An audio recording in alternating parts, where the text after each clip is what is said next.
Hello दोस्तों, नमस्कार। एडुसेशन में आपका स्वागत है। आज का अपना टॉपिक है ब्रांचेज एंड सब ब्रांचेज ऑफ बायोलॉजी। तो ये ब्रांचेज जो हैं वो अक्सर एग्जाम्स में पूछ दी जाती हैं। जो TET, C TET, super TET, NTPC, group D, ये सभी एग्जाम्स में पूछे जाते हैं इससे संबंधित क्वेश्चन। तो वीडियो को शुरू करने से पहले जो लोग चैनल पर नए आए हैं तो सब्सक्राइब कर लें और बेल आइकन को प्रेस कर लें ताकि आने वाले हर वीडियो का आपको भी नोटिफिकेशन मिलता रहे। तो देखते हैं जीव विज्ञान की शाखाएं एवं उपशाखाएं।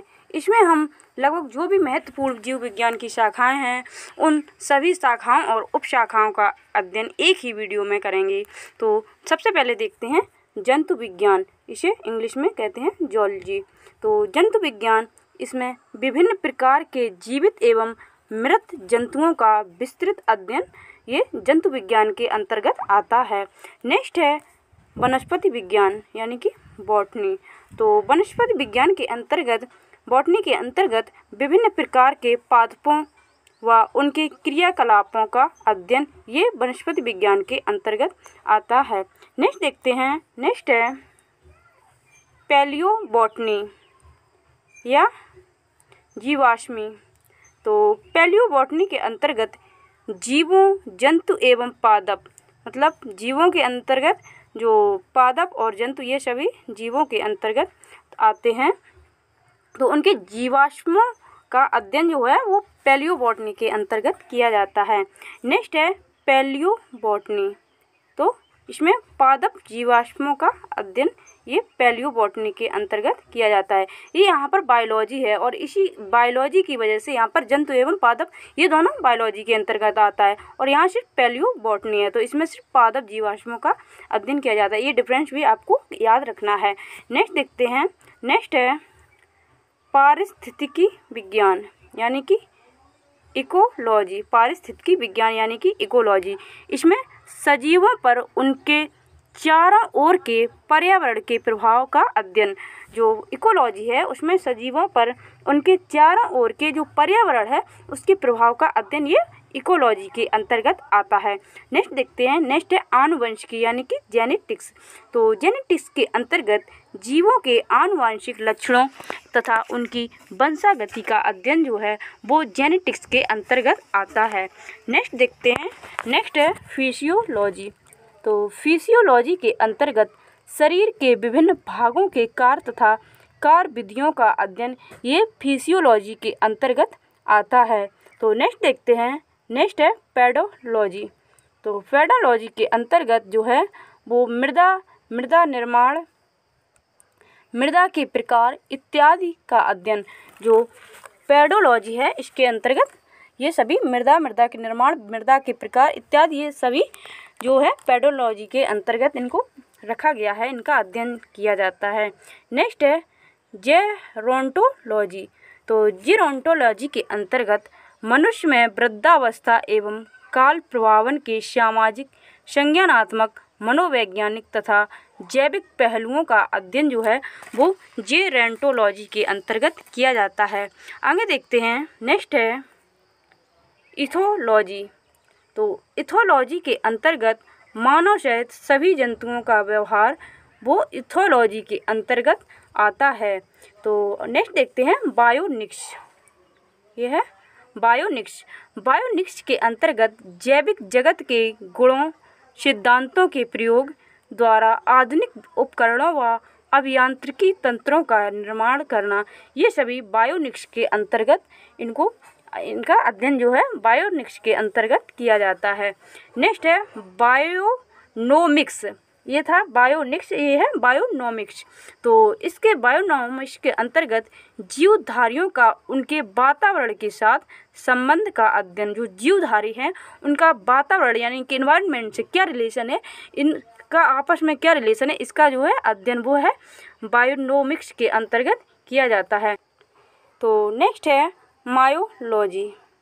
मायोलॉजी के अंतर्गत मनुष्य की पेशियों का अध्ययन जो है वो मायोलॉजी के अंतर्गत किया जाता है। मैं आपको बता दूं, मैंने इसमें जो भी ब्रांचेज ली हैं वो सभी बहुत ही महत्वपूर्ण ब्रांचेज हैं और अक्सर एग्जाम्स में ये पूछ दिया जाता है। तो इनका अध्ययन करना बहुत ही ज़रूरी हो जाता है। तो देखते हैं नेक्स्ट है मैमोलॉजी। तो मैमोलॉजी के अंतर्गत स्तनधारी जंतुओं का अध्ययन जो है वो मैमोलॉजी के अंतर्गत आता है। नेक्स्ट है बायोनॉमी। तो बायोनॉमी के अंतर्गत जीवन के नियमों से संबंधित अध्ययन जो है वो बायोनॉमी के अंतर्गत आता है। नेक्स्ट देखते हैं, नेक्स्ट है बायोमेट्री। तो बायोमेट्री के अंतर्गत जो है गणित एवं सांख्यिकी तकनीकों द्वारा जीव विज्ञान का अध्ययन, ये गणित एवं सांख्यिकी तकनीकों द्वारा जो जीव विज्ञान का अध्ययन किया जाता है वो बायोमेट्री के अंतर्गत इसका अध्ययन किया जाता है।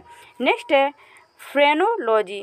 तो फ्रेनोलॉजी के अंतर्गत मस्तिष्क के विभिन्न भागों की क्रियाशीलता तथा विक्षिप्तता का अध्ययन जो है वो फ्रेनोलॉजी के अंतर्गत इसका अध्ययन किया जाता है। आगे देखते हैं, नेक्स्ट है एंथोलॉजी।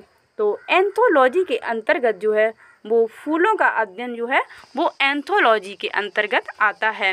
नेक्स्ट आगे देखते हैं एग्रोस्टोलॉजी। तो एग्रोस्टोलॉजी के अंतर्गत घास से संबंधित अध्ययन किया जाता है। इसमें विभिन्न प्रकार की जो घास होती हैं उनका अध्ययन जो है वो एग्रोस्टोलॉजी के अंतर्गत किया जाता है। नेक्स्ट देखते हैं, नेक्स्ट है पैलिनोलॉजी। तो जो पैलिनोलॉजी होता है उसके अंतर्गत विभिन्न प्रकार के परागकणों का अध्ययन जो है वो पैलिनोलॉजी के अंतर्गत किया जाता है। नेक्स्ट देखते हैं, नेक्स्ट है ऑन्कोलॉजी। तो ऑन्कोलॉजी के अंतर्गत जो है वो कैंसर से संबंधित ट्यूमर का अध्ययन जो है वो ऑन्कोलॉजी के अंतर्गत किया जाता है। नेक्स्ट है टेरेटोलॉजी। तो टेरेटोलॉजी के अंतर्गत शारीरिक विकास में आने वाली असमानताओं का अध्ययन जो है वो टेरेटोलॉजी के अंतर्गत इसका अध्ययन किया जाता है। नेक्स्ट देखते हैं, नेक्स्ट है क्वाड्रोलॉजी।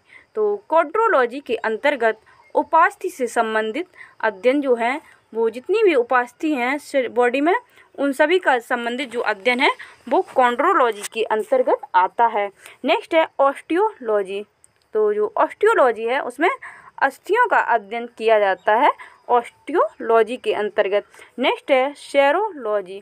तो सेरोलॉजी के अंतर्गत रुधिर सीरम का वैज्ञानिक अध्ययन जो है वो सीरोलॉजी के अंतर्गत किया जाता है। नेक्स्ट है हीमेटोलॉजी। हीमेटोलॉजी के अंतर्गत जो है वो रुधिर का अध्ययन यानी कि ब्लड का जो अध्ययन है वो हीमेटोलॉजी के अंतर्गत किया जाता है। और सेरोलॉजी में रुधिर सीरम का वैज्ञानिक अध्ययन है और ये इसमें हीमेटोलॉजी और सेरोलॉजी में ये डिफरेंस है। आगे देखते हैं न्यूरोलॉजी। तो न्यूरोलॉजी जो है वो तंत्रिका तंत्र से संबंधित अध्ययन जो है वो न्यूरोलॉजी के अंतर्गत आता है। आगे देखते हैं लिथोट्रिप्सी। तो लिथोट्रिप्सी के अंतर्गत एक चिकित्सीय प्रक्रिया है जिसमें किरणों की सहायता से गुर्दे, पित्ताशय, मूत्राशय की थैली में स्थित पथरी को तोड़कर मरीज का इलाज इसमें किया जाता है। तो आगे देखते हैं, नेक्स्ट है पैथोलॉजी। तो पैथोलॉजी के अंतर्गत जो है वो रोगों की प्रकृति, लक्षणों व कारकों का अध्ययन जो है वो पैथोलॉजी के अंतर्गत आता है। नेक्स्ट है पैरासिटोलॉजी। तो पैरासिटोलॉजी के अंतर्गत जो है वो परजीवी जीवों का अध्ययन जो है वो पैरासिटोलॉजी के अंतर्गत आता है। नेक्स्ट है वायरोलॉजी या वायरस विज्ञान। तो वायरस विज्ञान या वायरोलॉजी के अंतर्गत जो है वो विषाणुओं का अध्ययन जो है वो वायरोलॉजी के अंतर्गत विषाणुओं का अध्ययन किया जाता है। नेक्स्ट देखते हैं, नेक्स्ट है बैक्टीरियोलॉजी। तो बैक्टीरियोलॉजी के अंतर्गत जो है वो जीवाणुओं का अध्ययन, जो सभी प्रकार के बैक्टीरिया हैं, जीवाणु हैं, उनका अध्ययन जो है वो बैक्टीरियोलॉजी कहलाता है। तो नेक्स्ट देखते हैं, नेक्स्ट है एंटेमोलॉजी। एंटेमोलॉजी के अंतर्गत जो है वो कीटों का अध्ययन जो है वो एंटेमोलॉजी के अंतर्गत आता है। नेक्स्ट देखते हैं, नेक्स्ट है मिरमैकोलॉजी। तो मिरमैकोलॉजी जो है इसमें चींटियों का अध्ययन जो है ये मिरमैकोलॉजी के अंतर्गत चींटियों का अध्ययन होता है। नेक्स्ट है मेलैकोलॉजी। तो मेलैकोलॉजी जो है इसमें मोलस्का और इनके खोलों का जो अध्ययन है वो मेलैकोलॉजी के अंतर्गत इसका अध्ययन रखा गया है। नेक्स्ट है एक्थियोलॉजी। तो एक्थियोलॉजी के जो अंतर्गत है वो मत्स्य की संरचना यानी कि जो मत्स्य वर्ग है उसकी संरचना, कार्यकी इत्यादि का अध्ययन ये इक्थियोलॉजी के अंतर्गत आता है। नेक्स्ट देखते हैं, नेक्स्ट है सर्पेटोलॉजी। तो सर्पेटोलॉजी के अंतर्गत जो है वो सर्पों का अध्ययन जो सर्पेटोलॉजी के अंतर्गत किया जाता है। नेक्स्ट है हर्पेटोलॉजी। तो हर्पेटोलॉजी में उभयचरों तथा सरीसृपों का जो अध्ययन है वो हर्पेटोलॉजी के अंतर्गत आता है। नेक्स्ट है ऑर्निथोलॉजी। तो ऑर्निथोलॉजी के अंतर्गत जो है वो पक्षियों का अध्ययन जो है वो ऑर्निथोलॉजी के अंतर्गत रखा गया है। नेक्स्ट है डर्मेटोलॉजी। तो डर्मेटोलॉजी जो है इसमें त्वचा एवं इसके रोगों का अध्ययन जो है, स्किन से संबंधित जो भी अध्ययन है वो डर्मेटोलॉजी के अंतर्गत रखे गए हैं। तो आगे देखते हैं, नेक्स्ट है ट्रोफोलॉजी। तो ट्रोफोलॉजी के अंतर्गत जो है वो पोषण एवं पोषण विधियों का जो अध्ययन है वो ट्रोफोलॉजी के अंतर्गत, ये पोषण एवं पोषण विधियों का अध्ययन जो है वो ट्रोफोलॉजी के अंतर्गत आता है। नेक्स्ट है टैटोलॉजी। तो जो टैटोलॉजी है इसके अंतर्गत उपार्जित लक्षणों का अध्ययन जो है वो टैटोलॉजी के अंतर्गत आता है।